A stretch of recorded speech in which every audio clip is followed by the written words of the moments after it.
हर फैसले में खुश रहो, क्योंकि ईश्वर वो नहीं देता जो आपको अच्छा लगता है। ईश्वर वो देता है जो आपके लिए अच्छा होता है। भक्तों, आज एकादशी की सभी को दिल से हार्दिक शुभकामनाएं। मैं टीना आप लोगों के लिए लेकर आई हूँ भगवान विष्णु का पावरफुल मंत्र। भक्तों, मंत्र इतने शक्तिशाली होते हैं कि यह आपके जीवन को नकारात्मक से सकारात्मक में बदल सकते हैं। और विशेष दिनों में अगर इन मंत्रों का जाप किया जाए तो यह सामान्य दिनों की तुलना में अधिक सकारात्मक परिणाम देते हैं। जैसे कि हम सभी जानते हैं कि आज एकादशी है। सभी एकादशियों में से यह एकादशी मुख्य एकादशी है। इसीलिए लोग भगवान का आशीर्वाद पाने के लिए इस पवित्र दिन में भगवान विष्णु की पूजा करते हैं। यहाँ हम आपको कुछ महत्वपूर्ण और शक्तिशाली मंत्र का उल्लेख करने जा रहे हैं, जिन्हें आप विष्णु भगवान को प्रसन्न करने के लिए पूरे दिन इस मंत्र का जाप कर सकते हैं और इसका सर्वोत्तम लाभ उठा सकते हैं। अगर आप इस मंत्र का जाप नहीं कर सकते हैं तो आप इस मंत्र को सिर्फ मोबाइल में लगाकर छोड़ दें। आपके मात्र इसे सुन लेने पर भी आपको इसका पूर्ण लाभ मिलेगा। लेकिन शर्त यह है कि आपको इस मंत्र को पूरा 108 बार के लिए सुनना है। अगर आपने इस मंत्र को आधा अधूरा सुना तो आपको इसका कोई भी लाभ नहीं मिलेगा, क्योंकि यह मंत्र इतना पावरफुल है कि इस मंत्र को सुनने मात्र से आपकी आर्थिक तंगी, घर में कोई रोगी है या कोई दोस्त है या आप कर्ज से परेशान हैं, तो आपको तुरंत इस मंत्र से लाभ मिलेगा और आपको इन सभी परेशानियों से मुक्ति मिलेगी। भक्तों, अगर आपने अभी तक हमारे वीडियो को लाइक और चैनल को सब्सक्राइब नहीं किया है तो तुरंत कर लीजिए, क्योंकि हम आपके लिए मंत्रों के साथ एक उपाय भी लेकर के आते हैं जो आपके जीवन को पूरी तरह बदल सकता है। भक्तों, अगर आपने अभी तक माता लक्ष्मी और भगवान विष्णु के नाम की हाजिरी कमेंट बॉक्स में नहीं लगाई है तो तुरंत लगा दीजिए। क्या पता आज ही उनका आपको पूर्ण रूप से आशीर्वाद मिल जाए और धन से लेकर जो भी समस्या है वो आज ही आपकी खत्म हो जाए। तो चलिए आज का पावरफुल मंत्र शुरू करते हैं। ओम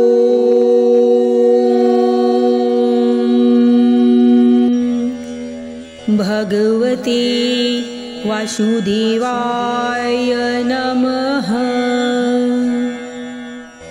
ओम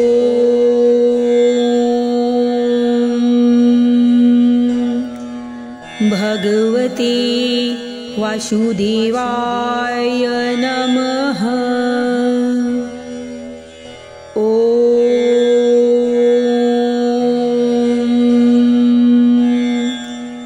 भगवते वासुदेवाय नमः।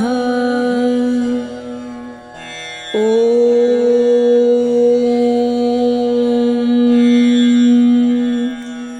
भगवते वासुदेवाय नमः। ओम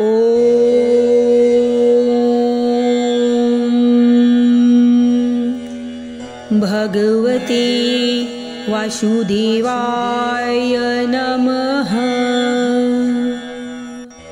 ओम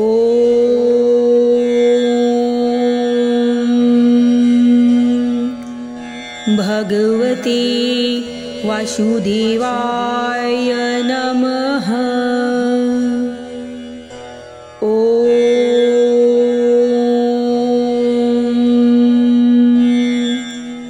भगवते वासुदेवाय नमः। ओम